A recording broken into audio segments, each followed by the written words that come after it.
નમસ્કાર મિત્રો, સ્વાગત છે બધા મિત્રોનો અમારી યુટ્યુબ ચેનલમાં। તો મિત્રો, તારીખ 15/5/2024ના સોના ચાંદીના ભાવ કેવા રહ્યા તે જોઈએ તે પહેલાં જે પણ મિત્રો નવા છે તે ચેનલને સબસ્ક્રાઈબ કરી લેજો અને ફેસબુક પેજમાં જે પણ મિત્રો માહિતી જોઈ રહ્યા છે તે ફેસબુક પેજને ફોલો કરી લેજો।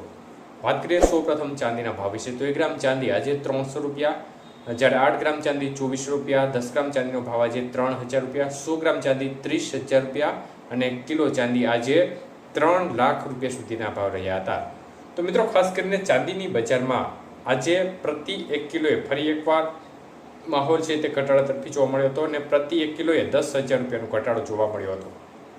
જ્યારે આજના 22 કે સોનાના ભાવ જોઈએ તો મિત્રો, ખાસ કરીને 22 કે સોનાના 1 ગ્રામનો ભાવ 14,885 રૂપિયા, 8 ગ્રામ સોનું 1,19,080 રૂપિયા, 10 ગ્રામ સોનાનો ભાવ 1,48,850 રૂપિયા અને 100 ગ્રામ સોનું આજે 14,88,500 રૂપિયા સુધી રહ્યું હતું। તો આજના 22 કે સોનાના 100 ગ્રામના ભાવમાં 3,000 રૂપિયાનો વધારો જોવા મળ્યો હતો।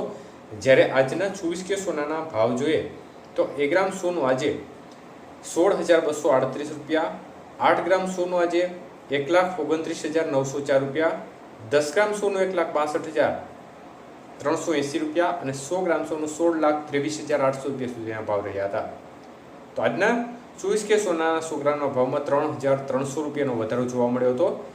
જ્યારે આજના 18 કે સોનાના ભાવ જોઈએ તો 1 ગ્રામ સોનાનો ભાવ આજે 12,180 રૂપિયા, 8 ગ્રામ સોનાનો ભાવ આજે 97,440 રૂપિયા, 10 ગ્રામ સોનું 1,21,800 રૂપિયા અને 100 ગ્રામ સોનું આજે 12,18,000 રૂપિયા સુધીના ભાવ રહ્યા હતા।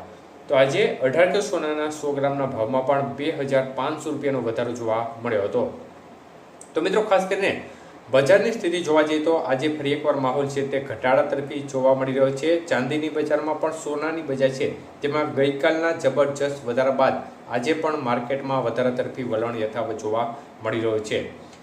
તો જે ખાસ કરીને નિર્ણયો છે મોદી સરકારના તે માર્કેટ ઉપર 2 દિવસથી અસર કરી રહ્યા છે અને જેના પરિણામ સ્વરૂપે બજારમાં એક પ્રકારની ઇફેક્ટ જોવા મળી રહી છે। માર્કેટમાં 2 દિવસથી તેજીનો માહોલ જોવા મળી રહ્યો છે, કારણ કે આગામી દિવસોમાં સોનું મોંઘું થવાની શક્યતાઓને ધ્યાનમાં લઈને લોકોએ જે મોદી સરકાર દ્વારા જે જાહેરાત કરવામાં આવી છે ત્યારબાદ ખરીદીમાં 20% જેટલો નોંધપાત્ર વધારો થયો છે।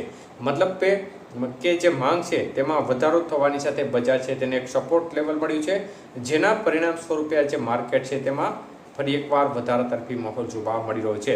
તો અન્ય તરફ ડોલર સામે રૂપિયો છે તે સતત નબળો પડી રહ્યો છે અને હવે તે 96 રૂપિયા તરફ જતો નજર પડી રહ્યો છે, કારણ કે અત્યારે 95 રૂપિયા અને 78 પૈસા નજીક પણ તેની મુવમેન્ટ જોવા મળી રહી છે। મતલબ કે હવે 96 રૂપિયા નજીક ડોલર સામે રૂપિયો ટચ કરે તે પ્રકારની શક્યતાઓ પણ ટૂંક સમયની અંદર દેખાઈ રહી છે।